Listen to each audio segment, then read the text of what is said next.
আসসালামু আলাইকুম। প্রিয় দর্শক, অন্য মঞ্চের আলাপ চাইতে আপনাদের সকলকে আমন্ত্রণ জানাচ্ছি। রাষ্ট্রপতি শাহাবুদ্দিন তার ফেসবুকে ঘোষণা দিয়েছে, "কমরেড বের হয়ে এসো। তাড়াতাড়ি তোমরা রাষ্ট্র দখল করো। অথবা আওয়ামী লীগ তোমরা রাজপথে নামো। আমি তোমাদের সাথে আছি। অথবা আর্মিকে পাওয়ার ওভার হ্যান্ড ওভার করে দিচ্ছি। অথবা ডক্টর ইউনূসের বিরুদ্ধে বিদ্রোহ ঘোষণা করলাম।" এইরকম কোনো মেসেজ যদি আমাদের রাষ্ট্রপতির ফেসবুক আইডি থেকে আসে, মুহূর্তের মধ্যে সারা বাংলাদেশে কি পরিস্থিতি হবে? যমুনায় সেনাপ্রধান জেনারেল ওয়াকার খান প্রধান উপদেষ্টা ডক্টর মোহাম্মদ ইউনূসের সাথে দেখা করেছে। জেনারেল ওয়াকার খান ডক্টর ইউনূসকে বলেছেন, "স্যার, বর্তমানে দেশের যে অবস্থা এবং আন্তর্জাতিক যে পরিস্থিতি তাতে বোধহয় আপনার চলে যাওয়াই মঙ্গল। আর বাংলাদেশ এই মুহূর্তে যেখানে দাঁড়িয়ে আছে তাতে যেকোনো সময় সামরিক আক্রমণের শিকার হতে পারে। প্লাস যাদের নেপথ্য পৃষ্ঠপোষকতায় এই গত বছরের জুলাই-আগস্টের জঙ্গি অভ্যুত্থানটি হয়েছিল, তারাও সেই ডিপ স্টেট তাদের পলিসি বদলেছে।" সো সামগ্রিক বিবেচনায় জেনারেল ওয়াকারের মনে হয়েছে যে ডক্টর ইউনূসের চলে যাওয়াটাই এখন সবচেয়ে ভালো। আপনারা যারা আমার অনুষ্ঠানটি নিয়মিত দেখেন তারা জানেন যে কদিন আগে একজন উচ্চপদস্থ সামরিক কর্মকর্তা, যে জেনারেলরা লেফটেন্যান্ট জেনারেল এবং জেনারেল ওয়াকারদের যে ভার্চুয়াল মিটিং হয়েছিল, সেই মিটিংয়ে তারা কিছু কথা বলেছিল। যেমন আর্মি কোনো বিতর্কিত নির্বাচনের অংশ হতে চায় না। আর্মি চায় একটা ইনক্লুসিভ নির্বাচন। এরকম কিছু আলোচনা হয়েছিল এবং সেই ভার্চুয়াল আলোচনার ভিডিওটা জেনারেল ওয়াকার সেই উচ্চপদস্থ সামরিক কর্মকর্তাকে দিয়ে যমুনায় ডক্টর ইউনূসের কাছে পাঠিয়েছিলেন। এই যে ভিডিওটা পাঠিয়েছেন, এটি জানার পরে অন্যান্য উচ্চপদস্থ সামরিক কর্মকর্তারা খুব ক্ষোভ প্রকাশ করেছে যে কেন তারা জেনারেলের সাথে কথা বলেছে, কেন জেনারেল ওয়াকার সেই ভিডিও ডক্টর ইউনূসের কাছে দিলেন। আমার যেটা মনে হয় যে জেনারেল ওয়াকার, যেহেতু তার অনেকগুলো মুখ, তাকে চেনা খুব কঠিন এবং যেহেতু তার অন্তরে জামাত, সে ডক্টর ইউনূসের কাছে ওই ভিডিও দিয়ে বলেছে যে বোঝাতে চেয়েছে যে আমি কি করব এইটা সবার ধারণা। So he is playing all around. তো এটা তিনি বলেছেন। ডক্টর ইউনূস এই কোনো কমেন্ট করেননি। এটা শুনেছেন কিন্তু তিনি বলেননি যে হ্যাঁ, যাওয়া উচিত বা অনুচিত।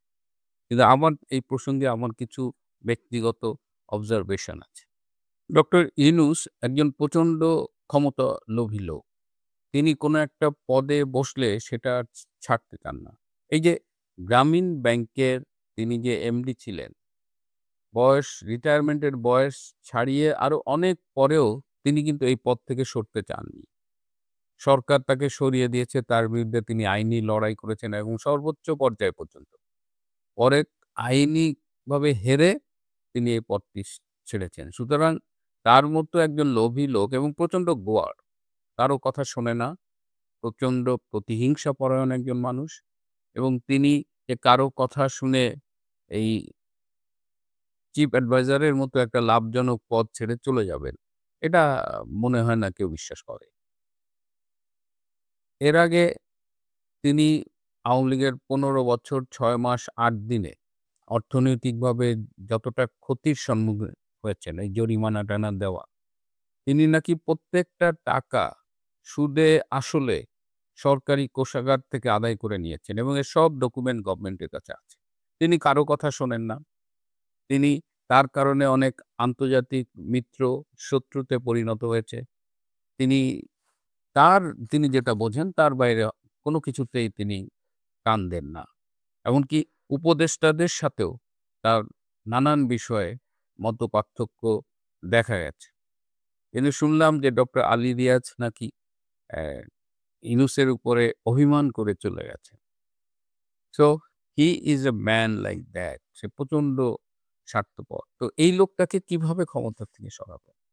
এই যে আওয়ামী লীগকে যে কার্যক্রম নিষিদ্ধ করা হয়েছে আওয়ামী লীগের, এটা একক ডক্টর ইউনূসের সিদ্ধান্ত হয়েছে। উপদেষ্টা পরিষদ কিন্তু ডিবেট করেছে অনেকে যে, "না, এই সিদ্ধান্তটা ভালো হচ্ছে না।" But he didn't listen to anyone এবং এনসিপি, জামাত, শিবির এদের দিয়ে রাজপথে একটা নাটক সাজিয়ে তিনি আওয়ামী লীগের কার্যক্রম নিষিদ্ধ করিয়াছেন। তো এখন এরকম একটা গোয়ার গোবিন্দকে সরানোর কি উপায় থাকতে পারে যদি স্বেচ্ছায় পদত্যাগ না করে? আবার তিনি যে ফেব্রুয়ারিতে নির্বাচন দিয়ে সসম্মানে চলে যাবেন, সেই সম্ভাবনাও কিন্তু খুব ক্ষীণ, প্রায় শূন্যের কোঠায়। ডক্টর ইউনূসকে সরাবেন কি করে? আমি তো অস্ত্রের মুখে তাকে সরানো ছাড়া কোনো বিকল্প দেখছি না। এবং বাংলাদেশে এর আগে অন্তত ৩ জন রাষ্ট্রপতিকে অস্ত্রের মুখে সরানো হয়েছে। ১৯৭৫ সালের ৩রা নভেম্বর যখন খালেদ মোশাররফরা বিপ্লব করলেন, তখন কিন্তু মুশতাককে অস্ত্রের মুখে ক্ষমতা থেকে সরানো হয়েছে। আবার পরবর্তীতে এই ১৯৭৫ সালের ৬ই নভেম্বর বিচারপতি সায়েম রাষ্ট্রপতির দায়িত্ব নেন এবং ১৯৭৭ সালের ২১শে এপ্রিল পর্যন্ত বিচারপতি সায়েম রাষ্ট্রপতি ছিলেন। এবং সেই সময়ে একটা মিটিংয়ে বিচারপতি সায়েম বলেছিলেন, জিয়াউর রহমান তখন প্রধান সামরিক আইন প্রশাসক। তো বিচারপতি সায়েম বলেছিলেন যে আমাদের ৬ মাসের মধ্যে নির্বাচন দেওয়া উচিত, একটা নির্বাচিত সরকার আসুক। সেই দিন রাত ২টোর সময় জিয়াউর রহমান বঙ্গভবনে গিয়ে বিচারপতি সায়েমকে বলেছিলেন যে, "ইউ লুক ভেরি টায়ার্ড, আপনাকে খুব ক্লান্ত দেখাচ্ছে। I think you should resign" বলে পদত্যাগপত্রে সাইন নিয়েছিলেন। এরপরে ১৯৮২ সালের ২৪শে মার্চ সেই এরশাদ গিয়ে সেই সময়ের বিএনপির রাষ্ট্রপতি বিচারপতি আব্দুস সাত্তার তাকে অস্ত্রের মুখে পদত্যাগে বাধ্য করেছিলেন। সেই সময় বিচারপতি সাত্তার শুনেছি যে হি রিঅ্যাক্টেড সিরিয়াসলি। আবার তিনি নাকি সেন্সলেস হয়ে গিয়েছিলেন এবং তিনি বলেছেন যে সংবিধানের কোন ধারায় আপনারা এটা করছেন? বাট এরশাদ অস্ত্রের মুখে তাকে সরিয়ে দিয়েছে।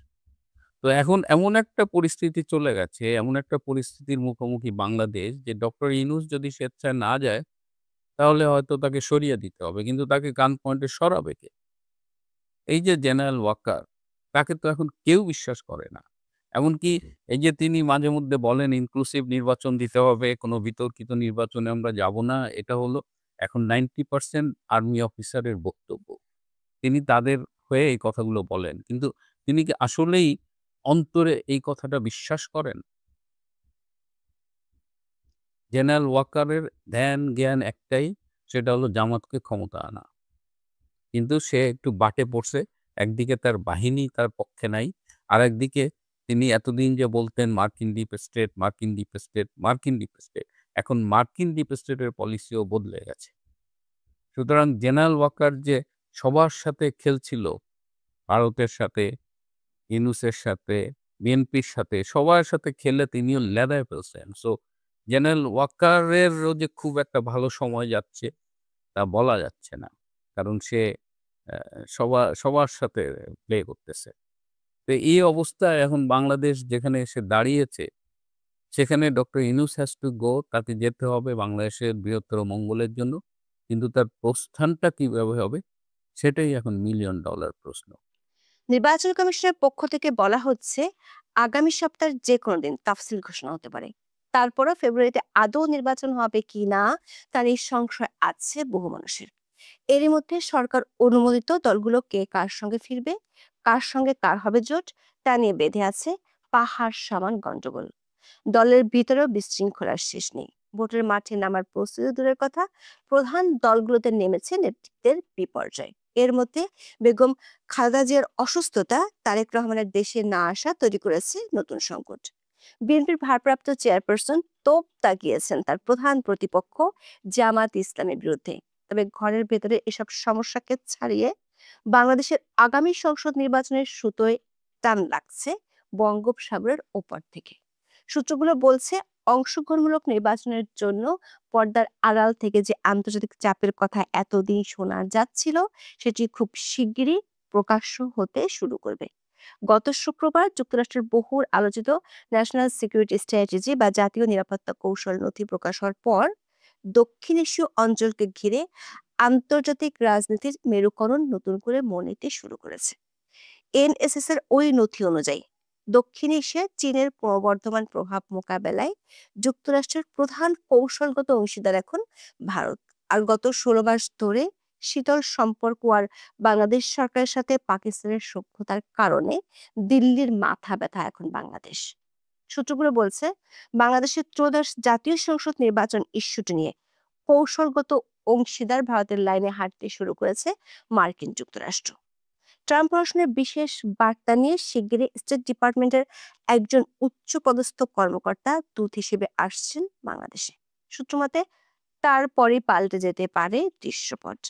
আর তাহলে নির্বাচন নিয়ে এখন যে অস্পষ্টতা সেটি আরো বেড়ে যাবে, ঝুলে যেতে পারে ইতিহাস সেরা নির্বাচন। দর্শক, এই সময় দেশের সবচেয়ে আলোচিত ইস্যু কি? এমন প্রশ্নে অনেকেই অনেক ধরনের উত্তর দিতে পারেন। সবচেয়ে আলোচিত হচ্ছে বিএনপির চেয়ারপারসন বেগম খালেদা জিয়ার গুরুতর অসুস্থতার প্রসঙ্গ। এর রেশ ধরে তারেক রহমানের দেশে না ফেরা এবং সবশেষ জুবাইদা রহমানের লন্ডন থেকে উড়ে আসা গুরুত্ব পাচ্ছে সোশ্যাল মিডিয়ায়। সংবাদ মাধ্যমগুলো বিরামহীনভাবে দিচ্ছে প্রতি ঘন্টার আপডেট। এর বাইরে প্রতিদিন হাজির হচ্ছে নতুন নতুন ইস্যু। অর্থনৈতিক দুরবস্থা, সাধারণ মানুষের জীবন মানের অবনতি কিংবা বন্দর ইস্যুতে আন্দোলন নিয়ে কথা হচ্ছে। আসছে অংশগ্রহণমূলক নির্বাচনের ব্যাপারে বিদেশি চাপ, আইন শৃঙ্খলার দুরবস্থা, উগ্রপন্থার উত্থানের দিকগুলো। তবে এখন থেকে মাত্র 2.5 মাস পরে সরকার ঘোষিত ইতিহাসরা নির্বাচন নিয়ে আলোচনাটি কেবল অনুপস্থিত। সরকার বা নির্বাচন কমিশনের কিছু বক্তব্য বিবৃতির মাঝে সীমাবদ্ধ নির্বাচন প্রস্তুতি। সংবাদ মাধ্যম ও খবরগুলো আসছে গুরুত্বহীনভাবে, আবার প্রতিদিনের আলোচিত সংবাদের তালিকাতেও এগুলোর ছাই হচ্ছে না। সারা দেশের অবস্থা দেখে আর কিছুদিন পরেই যে জাতীয় নির্বাচন হওয়ার কথা তার কোনো আলামত বোঝা কঠিন। অথচ অধ্যাপক মোহাম্মদ ইউনূস এবং তার পিআর টিম গত 15 মাসে দেশে বিদেশে জোর দিয়ে প্রচার করেছে ভোটের অধিকার তারা ফিরিয়ে এনেছে।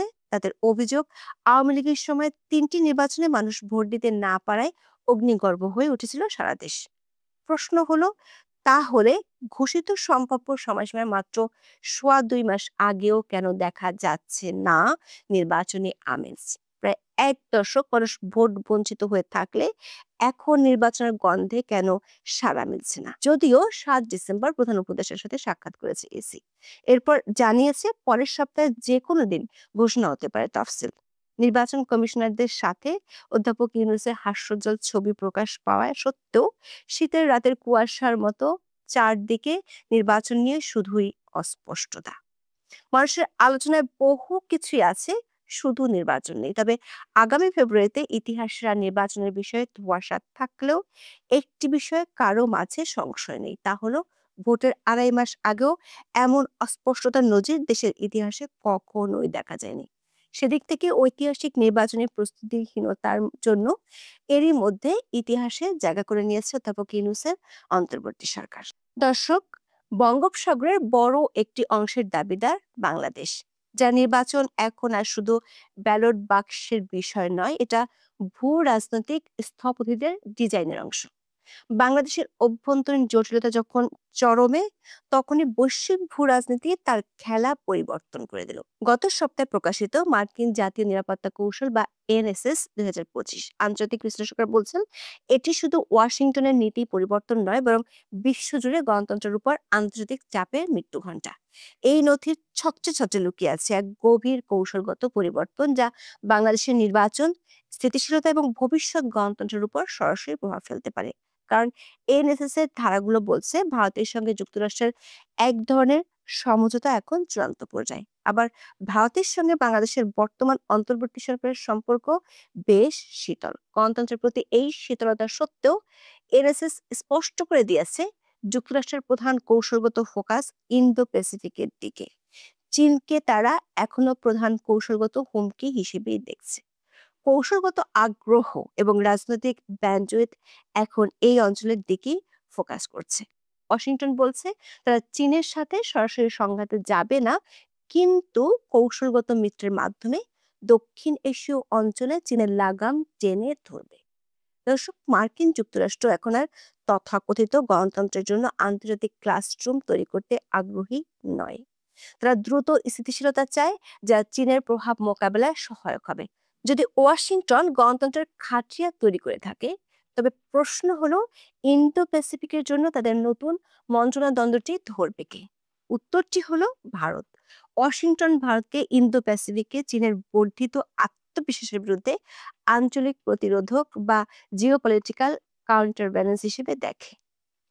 একই সাথে ভারতকেও চীনকে এই অঞ্চলের স্থিতিশীলতার জন্য একটি গুরুতর চ্যালেঞ্জ হিসেবে দেখে। নতুন এনএসএস ডকুমেন্ট এই কৌশলগত ঐক্যকে আরো জোরদার করেছে।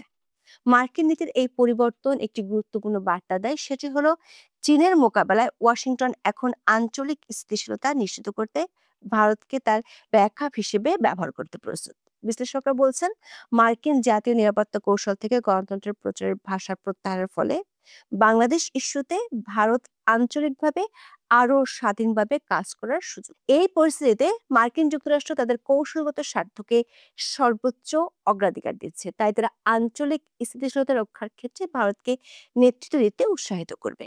এর মানে হলো বাংলাদেশ ইস্যুতে দিল্লির নীতি এখন ওয়াশিংটনের নীতিতে প্রতিফলিত হওয়ার সম্ভাবনা বেশি। সূত্রগুলো বলছে, মার্কিন ভারত কৌশলগত গাঁটছড়া শক্তিশালী হলেও ঢাকার বর্তমান অন্তর্বর্তী সরকারের সঙ্গে দিল্লির সম্পর্ক কিন্তু চরম শীতলতায় ভুগছে। এই শীতলতা আসন্ন নির্বাচনের আগে নতুন ধরনের জটিলতা তৈরি করছে। বাংলাদেশে অন্তর্ভুক্তিমূলক নির্বাচনের দাবিটি এরই মধ্যে আন্তর্জাতিক নানা মহল থেকে উঠে এসেছে, তবে সরাসরি মার্কিন প্রশাসনের পক্ষ থেকে এ নিয়ে কথা বলতে দেখা যায়নি। একাধিক সূত্র বলছে, ভারত ও যুক্তরাষ্ট্রের মধ্যে বাংলাদেশের বর্তমান রাজনৈতিক পরিস্থিতি ও আগামী সংসদ নির্বাচন নিয়ে বেশ কয়েকটি বৈঠক হয়েছে। দর্শক, বাংলাদেশের মার্কিন দূতাবাসে এখন কোনো পূর্ণাঙ্গ রাষ্ট্রদূত নেই। ট্রেসেন জ্যাকবসন চার্জ দ্য অ্যাফেয়ার্স হিসেবে গত বাইডেন সরকারের শেষ দিকে নিয়োগ পেয়েছিলেন, তবে ট্রাম্প প্রশাসন ব্রেন্টকে বাংলাদেশের রাষ্ট্রদূত হিসেবে নিয়োগ দিলেও সিনেটের চূড়ান্ত অনুমোদন এখনো হয়নি। সূত্রগুলো বলছে, শিগগিরই ট্রাম্প প্রশাসনের একজন দূত বাংলাদেশ সফরে আসবেন। তিনি ইউএস স্টেট ডিপার্টমেন্টের দক্ষিণ এশীয় বিভাগের দায়িত্বপ্রাপ্ত একজন কর্মকর্তা, যার সাথে মার্কিন পররাষ্ট্রমন্ত্রী মার্ক রুবিওর খুব ভালো সম্পর্ক। ট্রাম্প প্রশাসনের বিশেষ বার্তা নিয়ে তিনি বাংলাদেশে আসবেন। সেই বিশেষ বার্তাটি এনএসএস এর নতুন নীতির আলোকেই হবে এমন তথ্যই জানা গেছে। সে বার্তাটি হবে অন্তর্ভুক্তিমূলক নির্বাচনের আর চীনের কাছ থেকে দূরে থাকার বার্তা। এদিকে ক্রিসমাসের ছুটির শেষে অনুমোদন চূড়ান্ত হলে বাংলাদেশে কর্মস্থলে যোগ দিবেন রাষ্ট্রদূত ব্রেন্ট। দর্শক, আন্তর্জাতিক মেরুকরণের যখন এই অবস্থা, তখন দেশের অভ্যন্তরে চলছে বিরোধ আর অবিশ্বাসের খেলা। বিএনপির ভারপ্রাপ্ত চেয়ারপারসন তারেক রহমান মায়ের অসুস্থতার সময় দেশে আসতে না পেরে গত কয়েকদিন ছিলেন চুপচাপ। 7 ডিসেম্বর পুরনো মিত্রের পুরাতন ক্ষতে খোঁচা দিয়ে মুখ খুলেছেন, বলেছেন 1971 সালে তারা কি করেছে সেটি মানুষ জানে। জামাতের আইনজীবী শিশির মনিরের বিরুদ্ধে দায়ের হয়েছে মামলা। সাংবাদিক শওকত মাহমুদকে বাসা থেকে আটক করেছে ডিবি পুলিশ। বিএনপির নীতি নির্ধারক পর্যায়ের কয়েক নেতার আশঙ্কা, দলটির এখন যে অবস্থা তাতে ফেব্রুয়ারিতে ভোট হলে তারা বিপর্যয় দেখতে পাচ্ছেন। নির্বাচন কমিশনের 4 ডিসেম্বর এক বৈঠক শেষে বলেন, অনিবার্য পরিস্থিতি ছাড়া বিএনপি নির্বাচন প্রক্রিয়ার বাইরে যেতে চায় না। এই অনিবার্য পরিস্থিতি কি সেটি নিয়ে দেখা দিয়েছে প্রশ্ন। আবার নির্বাচনের কথা দলটির নেতারা মুখে বলল, মিত্রদের সঙ্গে তাদের বাড়ছে দূরত্ব। বিবিসি বাংলার প্রতিবেদনে বলা হয়, নির্বাচনকে সামনে রেখে বিএনপি এককভাবে প্রার্থী তালিকা ঘোষণা করায় দীর্ঘদিনের মিত্র দলগুলোতে ক্ষোভ ও অসন্তোষ তৈরি হয়েছে।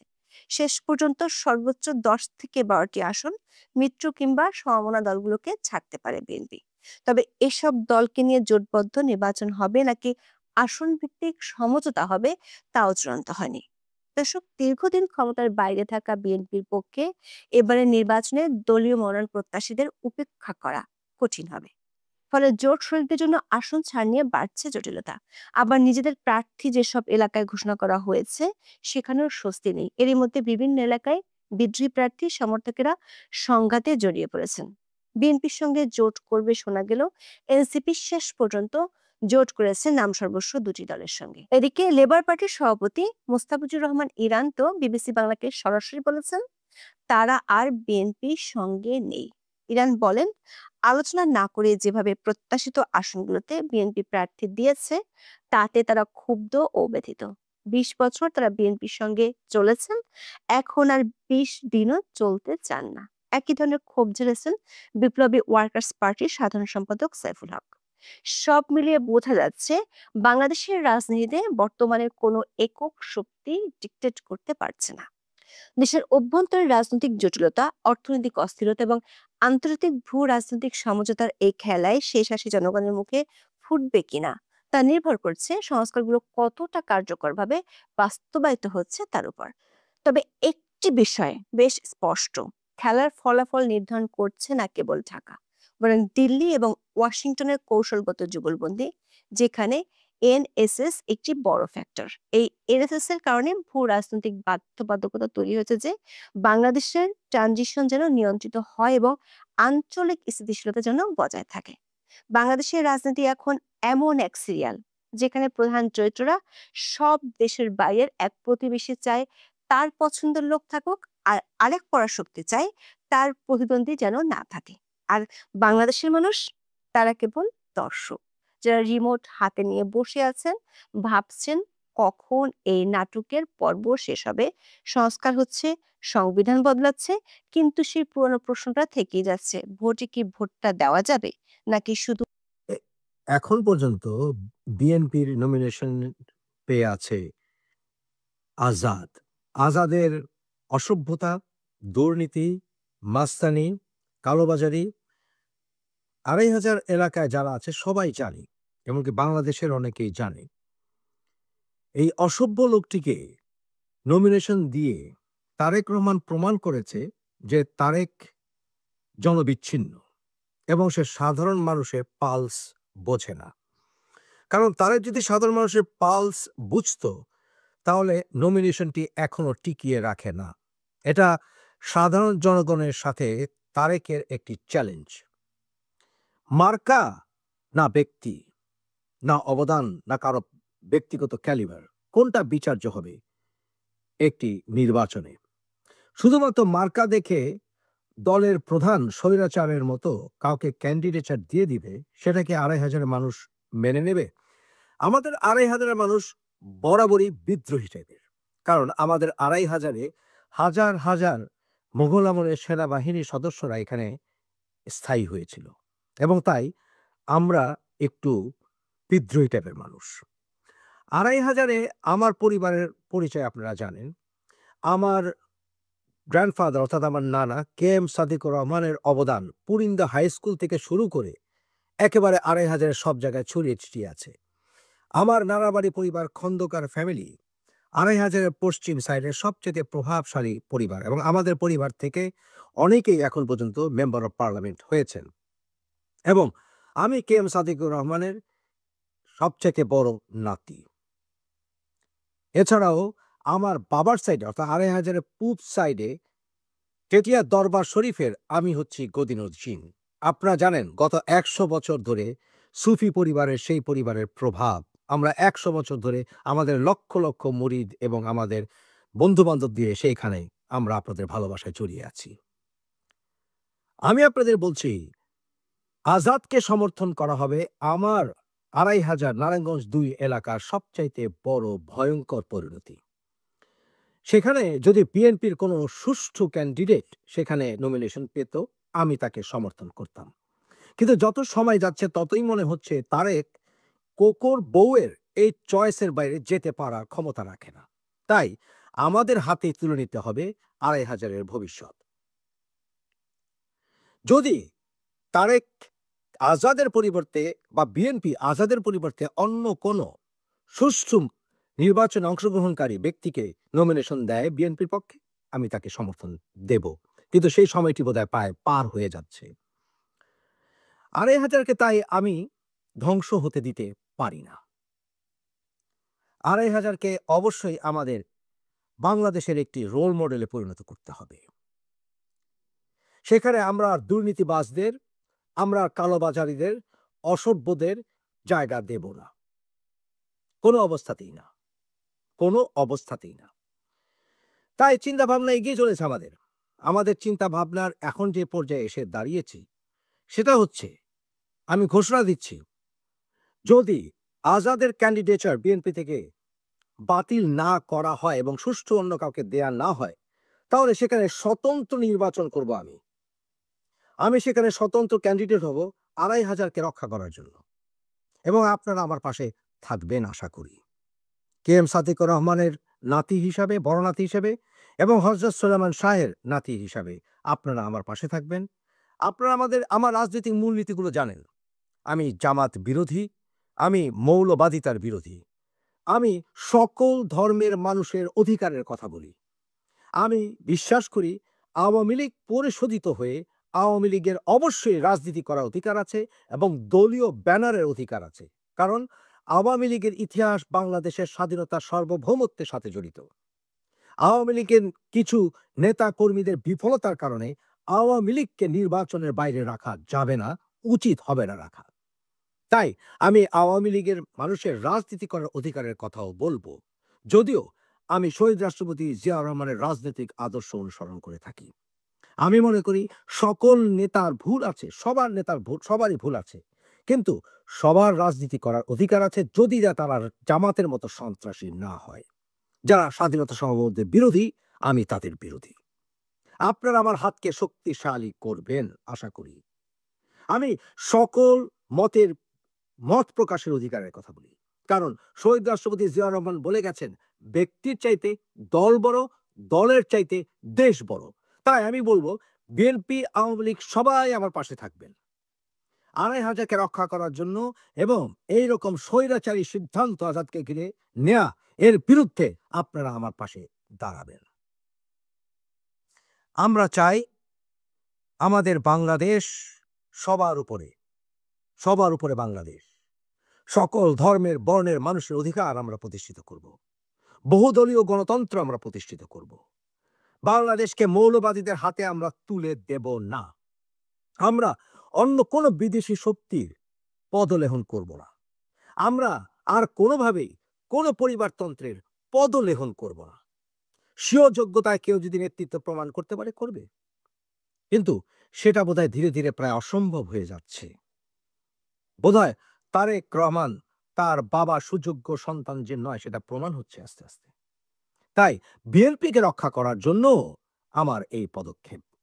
আর কিছুদিন দেখা, এরপরে অবশ্যই আমি ২৫০০-এর পদপ্রার্থী হব, যদি আজাদকে বিএনপি থেকে সরিয়ে দেওয়া না হয়।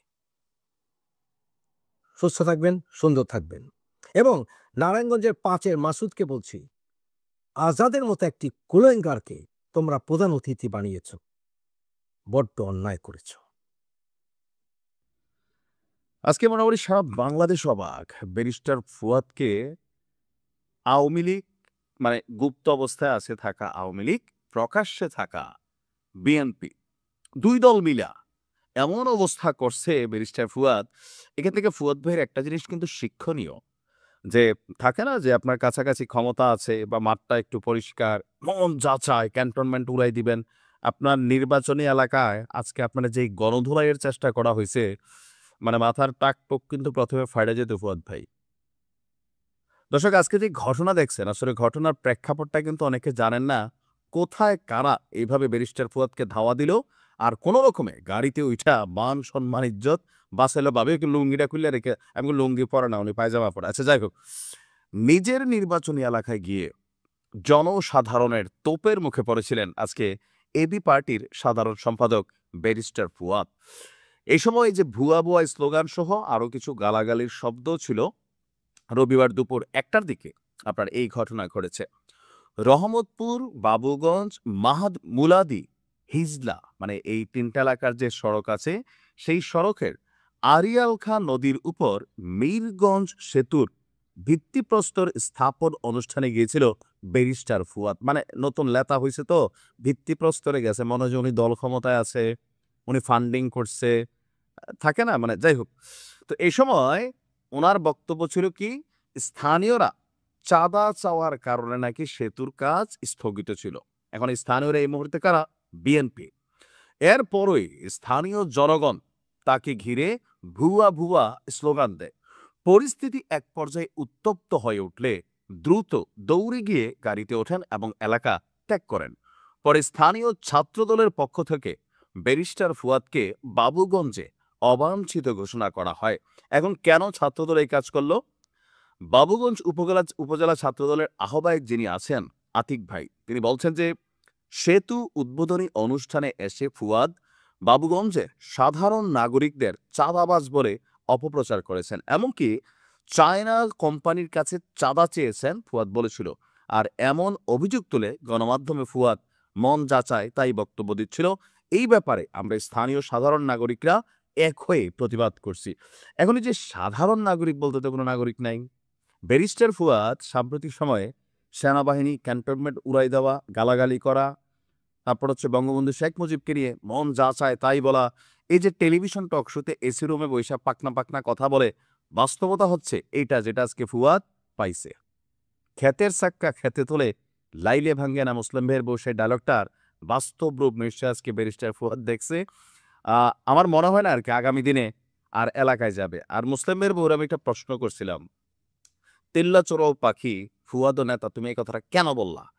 তো ভাবির যে ব্যাখ্যাটা আর কি, মানে আমাদের কুমিল্লার ভাষায় ভাবির ব্যাখ্যা হইল যে বর্তমানে এমন কতগুলা রাজনৈতিক দল দাঁড়াইছে যে এখানে একজন লোক ইকুয়াল টু একটা দল।